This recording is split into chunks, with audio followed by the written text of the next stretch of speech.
আসসালামু আলাইকুম রহমতুল্লাহি বারাকাতুহু। জান্নাতের অধিবাসীরা জাহান্নামের অধিবাসীদের একটি প্রশ্ন করবে, কিসে তোমাদের এখানে নিয়ে আসলো, কিসে তোমাদের সাকারে বন্দী করলো। লক্ষ্য করুন, সাকারের কথা আগেই উল্লেখ করা হয়েছিল, সাউসলিহি সাকার। তাই না? আল্লাহ এখন আলোচনার পরিসর আরও বিস্তৃত করবেন।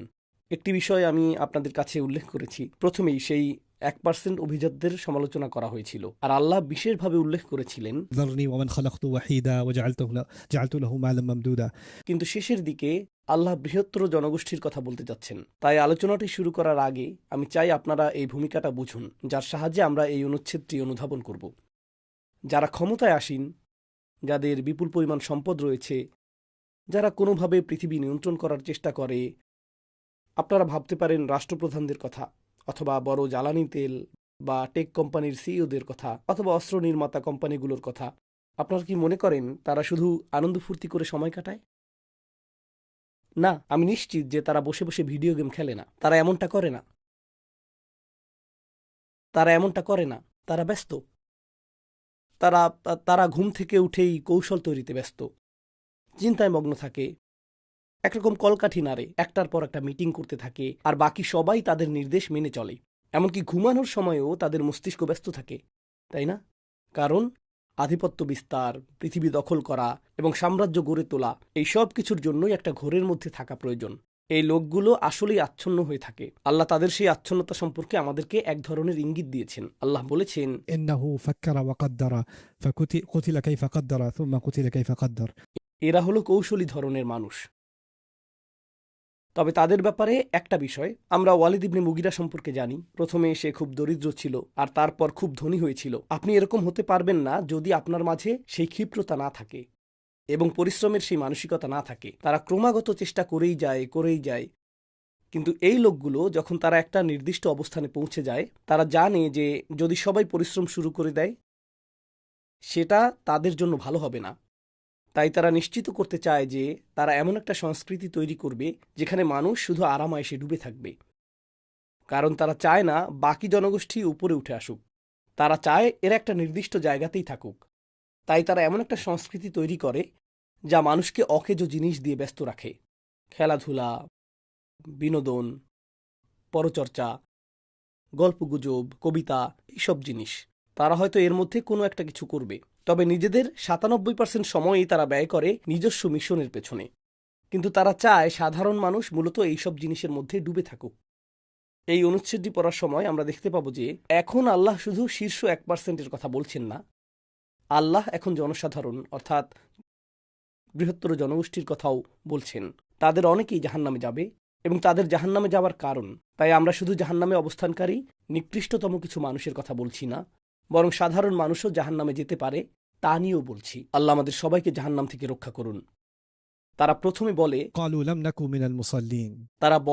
আমরা সেই নামাজি মানুষদের অন্তর্ভুক্ত ছিলাম না। আমরা নামাজি মানুষদের অন্তর্ভুক্ত ছিলাম না। এটি একটি গভীর তাৎপর্যপূর্ণ কথা। আমরা নামাজি মানুষদের অন্তর্ভুক্ত ছিলাম না। অন্য কথায়, নামাজ সরাসরি ধর্মের সাথে সম্পর্কযুক্ত। আমরা ধার্মিক ছিলাম না। আমরা ধর্ম নিয়ে পরোয়া করতাম না। ধর্ম নিয়ে ভাবার কথা আমাদের মনেও আসতো না। ওটা আমাদের বিষয় ছিল না। এটা আমাদের কাছে তেমন গুরুত্বপূর্ণ ছিল না। জীবন তো সুন্দর, তাহলে ধর্মের আবার কি দরকার? কেন আমাকে নামাজ পড়তে হবে? নামাজ পড়লে কি উপকার পাবো? আপনার জীবন যদি বিনিময় ভিত্তিক হয়, নামাজ আপনাকে কিছুই দেবে না। বিষয়টা এরকম না যে নামাজ পড়লে আপনার পিঠের ব্যথা থাকবে না, আপনার রক্ত সঞ্চালন ভালো হবে, কারণ রুকু থেকে সিজদায় গেলে রক্তপ্রবাহ বাড়বে, মস্তিষ্কে রক্তপ্রবাহ বাড়বে, আপনার স্মৃতিশক্তি ভালো হবে, ইত্যাদি ইত্যাদি। আপনার অবস্থা, ওয়াও, এই কারণেই তো আমার নামাজ পড়া উচিত। নামাজের মাধ্যমে আপনি হয়তো এই উপকারগুলো পেতে পারেন, সেটা ভালো। কিন্তু সেক্ষেত্রে আপনি বলছেন নামাজ পড়ব কারণ এটা যোগব্যায়ামের একটা ভালো বিকল্প, তাই না? এক্ষেত্রে আপনি সঠিক কারণে নামাজ পড়ছেন না। তাদের ধারণা ছিল, আমি এর পেছনে কোনো যুক্তি খুঁজে পাইনি, আমরা এইসব জিনিস করতাম না, আমরা ধার্মিক ছিলাম না। তাদের বক্তব্য অনুযায়ী এটাই হলো প্রথম কারণ। কিন্তু কোরআনের দৃষ্টিতে, ইসলামের দৃষ্টিতে নামাজের উদ্দেশ্য আরও গভীর। এটা অন্য ধর্মের মতো নিছক কোনো উপাসনা নয়। নামাজের বিষয় চিন্তা করা যাক। এটা কিভাবে শুরু হয়? এটা তাকবীর দিয়ে শুরু হয়, তাই না? আল্লাহু আকবার। আর লক্ষণীয় বিষয় হলো, ইতিমধ্যেই এই সূরাতে এসেছে যে দাওয়াতি কাজের মূল বার্তা হলো রব্বাকা ফাকাব্বির। সেখান থেকেই এটা শুরু হয়েছিল। এখন নামাজে আমরা বলি আল্লাহু আকবার। আমরা দিনে এটা বহুবার বলি। নির্দিষ্ট সময়ে নির্দিষ্ট সময়ে আপনি যে কাজই করেন না কেন, এটা আপনার কাজে বিঘ্ন ঘটায়। আপনি আল্লাহর মুখাপেক্ষী হন, কিবলা দিকে মুখ করেন এবং নিজেকে পুনরায় বিন্যস্ত করেন, আর আপনি গোটা দুনিয়াকে ভুলে যান। আপনি যে তর্ক বিতর্ক করছিলেন, যে প্রজেক্টে কাজ করছিলেন, যে মিটিংগুলোতে ব্যস্ত ছিলেন, পরিবারকে দেয়া সময়, যা কিছুই আপনি করছিলেন, এই সব কিছু থেমে যায়। আপনি কেবল আল্লাহর সামনে দাঁড়ালেন আর পৃথিবীটা যেন মিলিয়ে গেল। হোক সেটা 5 মিনিট, 2 মিনিট, 10 মিনিট, কিন্তু পৃথিবীটা আর অস্তিত্বে নেই, শুধু আপনি আর আল্লাহ। আর আপনি সরাসরি আল্লাহর মুখোমুখি। ওই মুহূর্তগুলোর জন্য আল্লাহ সত্যিই আকবার হয়ে ওঠেন, কারণ যখন আপনি নামাজে দাঁড়িয়ে থাকেন তখন আল্লাহর চেয়ে বড় কিছুই নেই। প্রকৃতপক্ষে আল্লাহ এতটাই আকবার যে আপনার মুখ এমন কিছু বলছে না যা আল্লাহ চান না যে আপনি বলুন। আপনি শুধু সেটাই বলবেন যা আল্লাহ চান আপনি বলুন। আপনার শরীর ঠিক সেভাবেই নড়বে যেভাবে আল্লাহ চান আপনি নড়ুন। আল্লাহ যেখানে চান আপনার চোখগুলো শুধু সেখানেই যাবে। আপনি আল্লাহু আকবারকে বাস্তব রূপ দিচ্ছেন যখন আপনি নামাজ পড়ছেন। আপনি শুধু এটা বলছেনই না, আপনি এটা বাস্তবে করে দেখাচ্ছেন। আর এর ফলে কি হওয়ার কথা? এটা আপনাকে পুনরায় বিন্যস্ত করার কথা, আপনার মাঝে একটি নতুন উপলব্ধি সৃষ্টি করার কথা। আমরা প্রতিদিন অনেক কাজ করি। আমাদের পারিবারিক ব্যস্ততা আছে, কর্মক্ষেত্রের ব্যস্ততা আছে, পড়াশোনার ব্যস্ততা আছে, স্বাস্থ্য সুরক্ষার ব্যস্ততা আছে। সারাদিন আমাদের সব ধরনের কাজ থাকে। আমি আপনাদেরকে একটি উদাহরণ দিচ্ছি। আমি বাইয়েনাহ ইনস্টিটিউটের পরিচালক। আমি দীর্ঘদিন ধরে এটা পরিচালনা করছি। আমাদের একদল কর্মচারী আছে। কিছু কর্মচারী অ্যাকাউন্টিংয়ে কাজ করে, কেউ প্রযুক্তি বিভাগে কাজ করে, কেউ মার্কেটিংয়ে, কেউ ভিডিও প্রোডাকশনে, কেউ গবেষণায় কাজ করে। প্রতিষ্ঠানের বিভিন্ন অবস্থানে লোকজন কাজ করে। তারা প্রতিদিন কাজ করে, আর তারা কাজ করতেই থাকে, করতেই থাকে, আর করতেই থাকে। জানেন সময়ের সাথে সাথে কি ঘটে? আপনি কাজের মধ্যে এতটাই হারিয়ে যান, আপনি নিজেকে প্রশ্ন করতে শুরু করেন, কেন এটা আমি করছি? একজন অ্যাকাউন্টেন্ট সারাদিন এক্সেল আর অ্যাক্সেস ফাইলের দিকে তাকিয়ে থেকে মনে করে, কাজের এত চাপ, আমি এই কাজ করতে চাই না। কিন্তু তারপর আমাদের গোটা কোম্পানির একটা পুনর্মিলনী হয়। সকল কর্মচারী একত্রিত হয়, আর তখন আমরা আলোচনা করি আমাদের ভিশন কি, সামনের বছর আমরা কি করতে চাই, ইনশাআল্লাহ। আমরা কি প্রভাব সৃষ্টি করতে চাই, কিভাবে এটি একটি বৃহত্তর লক্ষ্য ও উদ্দেশ্যের অংশ। এমনকি যে ব্যক্তি এক্সেল ফাইল নিয়ে কাজ করে এবং যে ব্যক্তি ঘন্টার পর ঘন্টা ভিডিও এডিটিং করে অথবা অন্য যা কিছুই করে, সে অনেক সময় ভাবে, উফ, এটা খুবই বোরিং। হঠাৎ করেই তারা নতুন উদ্যম ফিরে পায়। কেন তারা নতুন উদ্যম ফিরে পায়? কারণ তারা দেখতে পায় যে তাদের ছোট প্রচেষ্টা বা তাদের কাজের ওই অংশটুকু অনেক বড় একীভূত একটি কাজের অংশ, আর সেই গোটা কাজটির উদ্দেশ্য মহান কিছু করা, আর তারা সেটারই একটা অংশ। তাই যখন আপনি এভাবে সংযোগ অনুভব করেন আর এভাবে উজ্জীবিত অনুভব করেন, আপনার নিয়তের নবায়ন হয়, আপনার অনুপ্রেরণার নবায়ন হয়, আপনার শক্তির নবায়ন হয়, তাই না? আমরা প্রতিদিন জীবন জীবন আর জীবন নিয়ে ব্যস্ত থাকি, আর আল্লাহ আমাদেরকে থামিয়ে দেন। আর আপনি আল্লাহর সামনে দাঁড়ান আর বলতে শুরু করেন, اهدنا الصراط المستقيم صراط الذين أنعمت عليهم غير المغضوب عليهم ولا الضالين। সেই দিনটা কেমন হবে? যেদিন আল্লাহ কিছু মানুষের ওপর রাগান্বিত হবেন। আর কেন আমাদের সরল পথ প্রয়োজন? কারণ মালিক ইয়াউমিদ্দিন। তো যদিও আমি আজকের কাজ, আগামীকালকের কাজ করছি এবং ছোট ছোট এই কাজগুলো করছি, হঠাৎ করেই আমি থেমে যাই এবং বিচার দিবসের কথা ভাবি, সেই বড় লক্ষ্যটি, তাই না? তাই আল্লাহ আসলে প্রতি কয়েক ঘন্টায় আমাদেরকে দীর্ঘমেয়াদী বিষয়ের কথা ভাবাচ্ছেন। এটা কি করে? যদি আমরা সত্যিই নামাজ নিয়ে গভীরভাবে ভাবি, তবে আমরা প্রতি কয়েক ঘন্টায় বারবার সচেতন হই বিচার দিবস সম্পর্কে, যেদিকে আমরা আসলে ধাবিত হচ্ছি। নতুন অনুভূতি, উদ্দেশ্যের এক নতুন অনুভূতি, সচেতনতার এক নতুন অনুভূতি যে আমি একটি যাত্রাপথের পথিক, আর আমি আজও সেই যাত্রাপথেই অগ্রসর হচ্ছি। আমার কাছে যে বিষয়টি আরও অসাধারণ মনে হয় তা হলো বিচার দিবস এবং নামাজের মধ্যে একটা সামঞ্জস্য রয়েছে। বিচার দিবসে আমরা দাঁড়িয়ে থাকব, নামাজেও আমরা দাঁড়িয়ে থাকি। বিচার দিবসে আল্লাহর অনুমতি ছাড়া কেউ কথা বলবে না, নামাজে আমরা কথা বলি না আল্লাহ যা বলার অনুমতি দিয়েছেন তা ছাড়া। আল্লাহ বর্ণনা করেছেন যে বিচার দিবসে ফেরেশতারা আমাদের কৃতকর্মগুলো আমাদেরকে দেখাবেন, কিরামান কাতিবিন, তারা লিখছেন। আর যখন আপনি আপনার নামাজ শেষ করেন, আপনি সেই ফেরেশতাদের উপস্থিতি স্বীকার করেন যারা আপনার কাজগুলো লিপিবদ্ধ করছেন। আসসালামু আলাইকুম রহমতুল্লাহ। আসসালামু আলাইকুম রহমতুল্লাহ। বিষয়টাকে অন্যভাবে ভাবুন। মনে আছে যখন আপনারা পরীক্ষা দিতেন আর শিক্ষক হলের মাঝখানে হাঁটাহাঁটি করতেন? পরীক্ষা চলাকালীন সময় শিক্ষক ঠিক আপনার পেছনে দাঁড়িয়ে আছেন। এখন আপনি শুধু পরীক্ষাই দিচ্ছেন না, শিক্ষকের শ্বাস প্রশ্বাস সম্পর্কেও আপনি সচেতন, তাই না? তিনি যদি সেখানে না থাকতেন, আপনি মাথা তুলে তাকাতেন, চারপাশে তাকাতেন, ঘাড় এদিক সেদিক করতেন, কিন্তু শিক্ষক যখন সেখানে উপস্থিত, আপনি, কারণ এখন আপনি এমনকি এসব কিছুই করতে পারবেন না। অত্যন্ত সচেতন। কেন? কারণ আপনি নজরদারির মধ্যে আছেন, কেউ আপনাকে দেখছে। যখন আমরা বলি আসসালামু আলাইকুম রহমতুল্লাহ, আসসালামু আলাইকুম রহমতুল্লাহ, আপনি আপনার পাশের ওই লোকটিকে সালাম দিচ্ছেন না যার শরীর থেকে তরকারির গন্ধ আসছে। আপনি আপনি ফেরেশতাদেরকে সালাম দিচ্ছেন, আপনি তাদের উপস্থিতি স্বীকার করছেন, আপনি নিজেকে স্মরণ করিয়ে দিচ্ছেন যে আপনি নজরদারির মধ্যে আছেন এবং আপনার আমলনামা লেখা হচ্ছে, আর আপনি যা কিছু করেন সব নথিভুক্ত করা হচ্ছে। প্রতিটি নামাজের শেষে আমরা কি সেটাই করছি না? আমরা ফেরেশতাদের দেখতে পাই না, আমরা এই ফেরেশতাদের দেখতে পাই না, কিন্তু জানেন, মালিক ইয়াউমিদ্দিন, বিচার দিবস যখন ঘটবে, আমরা কি দেখতে পাব? এই ফেরেশতারা আমলনামাগুলো মেলে ধরবেন। লা ইউগাদিরু সগীরাতান ওয়ালা কাবীরাতান ইল্লা আহসাহা। কোনো কাজই এর থেকে বাদ পড়েনি। আপনার এবং আমার জীবনে এই বোধটি থাকা জরুরি। নামাজ হলো একটি ইবাদত। নামাজ আল্লাহর সাথে আমাদের সংযোগ। সলাৎ শব্দটির আক্ষরিক অর্থ হলো সংস্কার, তাই না? একটি লাঠিকে আগুনের মধ্যে ফেলা, মনে আছে সেই সল্লা ইসল্লু? তো এটি আমাদের সংস্কার করে, এটি সংশোধন করে, এটি আসলে আমাদের জীবনের বিভ্রান্তিগুলো পুড়িয়ে ফেলে, আর এটি আমাদের জীবনকে বৃহত্তর উদ্দেশ্যের সাথে সংযুক্ত করে। তাই আমরা ছোটখাটো জিনিসে হারিয়ে যাই না, আমরা সবসময় বড় চিন্তা করি। আমরা ভুলে যাই না যে আমরা বিশাল কিছুর অংশ। জানেন, যদি আপনার বড় কোনো লক্ষ্য না থাকে, কোনো উচ্চতর উদ্দেশ্য না থাকে, আর আপনি যদি নিজেকে সেই উচ্চতর উদ্দেশ্যের কথা স্মরণ না করান, তাহলে আপনি ছোট ছোট কাজ করতে গিয়ে আর ছোট ছোট বিষয় ভাবতে গিয়ে হারিয়ে যেতে পারেন। আর বছরের পর বছর কেটে যাবে, কিন্তু আপনার কোনো উন্নতি হবে না, কারণ আপনি নিজের জন্য বড় কোনো লক্ষ্য ঠিক করেননি। কোরআনে বর্ণিত প্রধান উচ্চতর উদ্দেশ্য হলো আমি আল্লাহর সাথে সাক্ষাৎ করব। ঠিক যেমন আপনি কোনো নিয়োগদাতার সাথে সাক্ষাৎ করতে যান, কোনো বিশ্ববিদ্যালয়ে ভর্তির জন্য সাক্ষাৎকার দিতে যান, কিংবা কোনো ইমিগ্রেশন অফিসারের সাথে সাক্ষাৎকার দিতে যান। প্রতিদিন সেই সাক্ষাতের দিনটি যতই ঘনিয়ে আসছে, আপনার প্রস্তুতি আরও জোরদার হচ্ছে। আপনি খেয়াল রাখছেন, ঠিক আগের দিন আপনি তাড়াতাড়ি ঘুমাতে যান, ঠিকঠাক পোশাক পরেন, কাপড় চোপড় প্রস্তুত, কাগজপত্র প্রস্তুত, সব কিছুই প্রস্তুত, তাই না?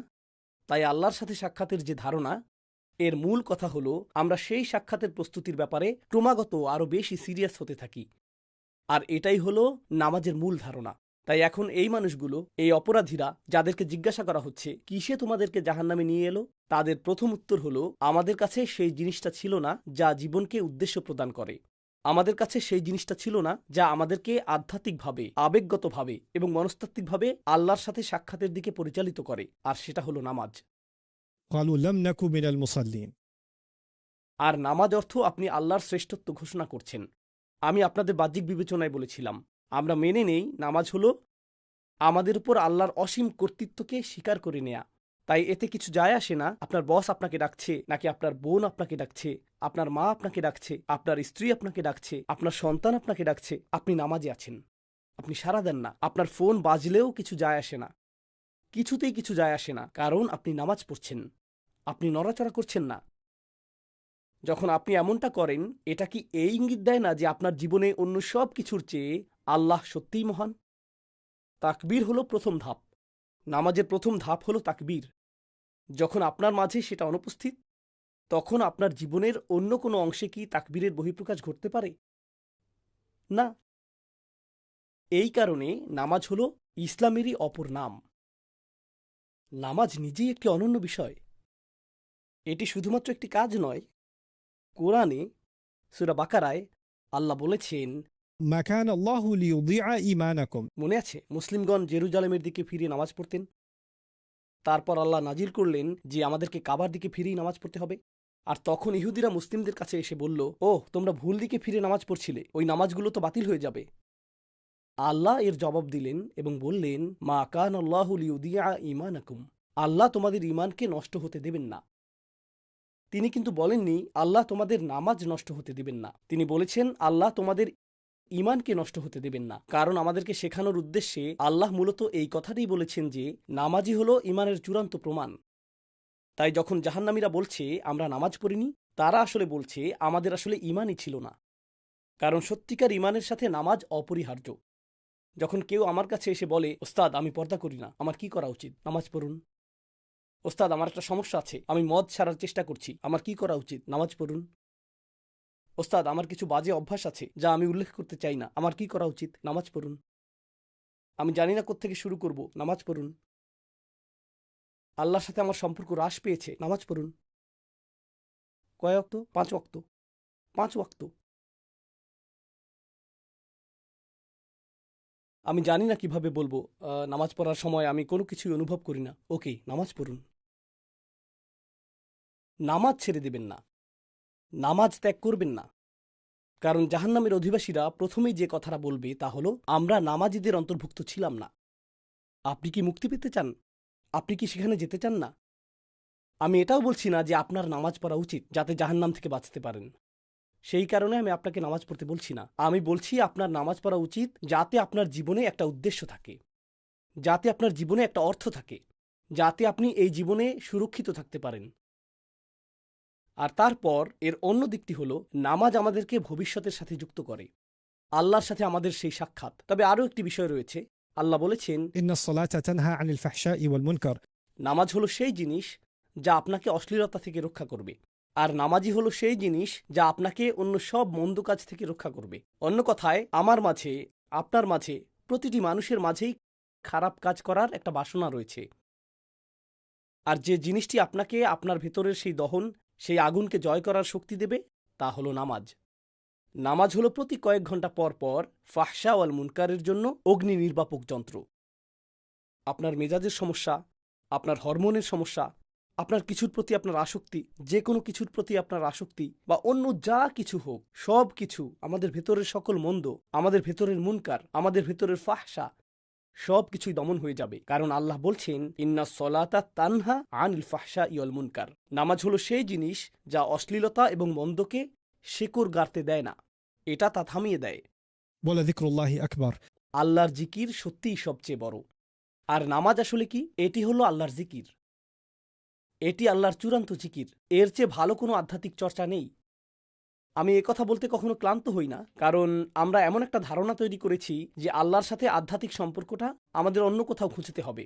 নামাজ তো শুধুই নামাজ না, এর চেয়ে ভালো কোনো আধ্যাত্মিক চর্চা নেই, যা খোদ আল্লাহর রসুলকেও আল্লাহর সাথে সম্পর্ক যুক্ত করেছিল। সেটাই হলো নামাজ। যদি আপনারা আমার মুখে এটা 100 বার শুনে থাকেন, তবে এখন 101 বার হলো। মুসা আলাইহিসসালাম পর্বতচূড়ায় আল্লাহর সাথে সাক্ষাৎ করেন। তিনি সেখানে আল্লাহর সাথে কথা বলেছেন। তিনি স্বয়ং আল্লাহর কথা শুনেছেন। মুসা আলাইহিসসালামের কি কখনো আল্লাহকে ভুলে যাওয়া সম্ভব? তিনি কখনোই আল্লাহকে ভুলবেন না, কারণ তিনি আসলে কি করেছেন? তার সাথে কথা বলেছেন। সেটা ভুলে যাওয়া কি কখনো সম্ভব? যদি এমন কোনো ব্যক্তি থাকেন যিনি সর্বদা আল্লাহর জিকির করবেন, কারণ এটা তার সত্তায় গেঁথে গেছে, তিনিই সেই ব্যক্তি যিনি সরাসরি স্রষ্টার সাথে কথা বলেছেন। এটা মানব ইতিহাসের সবচেয়ে বিস্ময়কর মুহূর্তগুলোর একটি। একজন মানুষ সরাসরি আল্লাহর সাথে কথোপকথন চালাচ্ছেন, আর আল্লাহ তাকে বলছেন, আকিমিস সালাতা লিযিকরি। যদি তুমি সত্যিই আমাকে স্মরণ করতে চাও, তবে নামাজ কায়েম করো। এমনকি তাকেও বলা হচ্ছে যে আমাকে স্মরণ করার প্রকৃত উপায় হলো নামাজ। তাহলে এই জিনিসটির ভূমিকা, এর আধ্যাত্মিক ভূমিকা ছোট করে দেখার কি কোনো উপায় আছে? তাই যখন জাহান্নামীরা বলবে আমরা নামাজ পড়িনি, এই কথার অন্তর্ভুক্ত হলো আমরা উদ্দেশ্য হারিয়েছি, আমরা আমাদের চরিত্র রক্ষা করিনি, আমরা আমাদের আবেগ রক্ষা করিনি, আমরা আমাদের আবেগকে যেদিকে খুশি সেদিকে যেতে দিয়েছি, কারণ আমরা সেগুলোকে নামাজের মাধ্যমে পরিচালনা করিনি, নিয়ন্ত্রণ করিনি এবং সংযত করিনি। স্রষ্টার সাথে আমাদের কোনো আধ্যাত্মিক সম্পর্ক ছিল না এবং তাকে আমরা স্মরণ করিনি, কারণ আমরা নামাজ পড়িনি, আমরা প্রত্যাখ্যান করেছি। লাম নাকু মিনাল মুসাল্লিন। আসলে এমনকি অনেক হিন্দু, খ্রিস্টান, ইহুদি এবং অনেক নাস্তিকও রয়েছেন। তারা বলেন আমাকে সত্য অনুসন্ধান করতে হবে। যেমন আমি এমন মানুষদের চিনি যারা ইসলাম কবুল করার আগেও আকাশের দিকে তাকিয়ে বলতো, আমি জানি না কিভাবে আপনার প্রার্থনা করতে হয়, কিন্তু আমি প্রার্থনা করতে চাই, আমাকে সাহায্য করুন। তারা জানেও না, জানেন সেটাও এক প্রকার নামাজ, সেটাও এক প্রকার সলাত। আর সেই সলাত অবশেষে ওই ব্যক্তিকে ওহির মাধ্যমে আসা সলাতের দিকে নিয়ে যাবে। ওই দুটো জিনিসের মধ্যে সরাসরি একটি যোগসূত্র আছে। তো জাহান্নামের অধিবাসীরা বলবে, লামনাকু মিনাল মুসাল্লিন, আমরা নামাজীদের অন্তর্ভুক্ত ছিলাম না। তারা তখন কয়েকটা কথা বলবে। প্রথমত তারা বলবে তারা নামাজ পড়তো না, তারপর বলবে তারা দরিদ্রকে আহার দিত না। আমি সংক্ষেপে বলছি, পরবর্তীতে বিস্তারিত আলোচনা করব। তারা নামাজ পড়ে না, তারা দরিদ্র মানুষকে আহার করায় না। তারপর তৃতীয়টি হলো, আমরা বিভ্রান্ত হয়ে পড়েছিলাম এবং অন্য মানুষেরা যেসব বিষয় নিয়ে মগ্ন থাকত, আমরাও সেসব বিষয়ে মগ্ন হয়ে গিয়েছিলাম। আমরা সব ধরনের জিনিসে মগ্ন হয়ে গিয়েছিলাম। তারপর চতুর্থটি হলো, আমরা বিচার দিবসকে অস্বীকার করতাম। 4টি বিষয়। কিন্তু এই 4টি বিষয় লক্ষ্য করুন, আবার বলছি, নামাজ, দানশীলতা, তাই না? তারপর উদ্দেশ্যহীনতা, কারণ তারা সব ধরনের ফালতু জিনিসে ডুবে থাকত আর তারা বিচার দিবসকে অস্বীকার করত। লক্ষ্য করুন কিভাবে কোরআনের সূচনা হয়েছিল। সূরা বাকারা, যা অনেক পরে নাজিল হয়েছিল, কিন্তু এটা কোরআনের শুরুতেই রয়েছে। আল্লাযীনা ইউমিনুনা বিল গায়বি ওয়া ইউকিমুনাস সালাত, ঠিক যেমন লাম নাকু মিনাল মুসাল্লিন। তারপর ومما رزقناهم ينفقون আমি তাদেরকে যা দিয়েছি তা থেকে তারা ব্যয় করে, ঠিক কিসের মতো? ولم نكن نطعم المسكين আর তারপর وكنا نكذب بيوم الدين চতুর্থ বিষয়টি হলো والذين يؤمنون بما أنزل إليك وما أنزل من قبلك وبالآخرة هم ইউকিনুন, পরকালের প্রতি তারা দৃঢ় বিশ্বাসের অধিকারী। বিষয়টি এরকম যে কোরআনের একটি বার্তা আছে আর এটি সেই বার্তাকেই পুনরায় উজ্জীবিত করেছে ওহী নাজিলের শুরুতে এবং ওহী নাজিলের শেষের দিকেও। এটা সেই একই পাঠ্যক্রম, একই জিনিস ভিন্ন ভিন্ন উপায়ে উপস্থাপিত হচ্ছে। প্রতিনিয়ত নতুন নতুন বিষয় আসছে না, এটি সেই একই শিক্ষা, কিন্তু আমাদের অনুধাবনের জন্য ভিন্ন ভিন্ন পদ্ধতি মাত্র।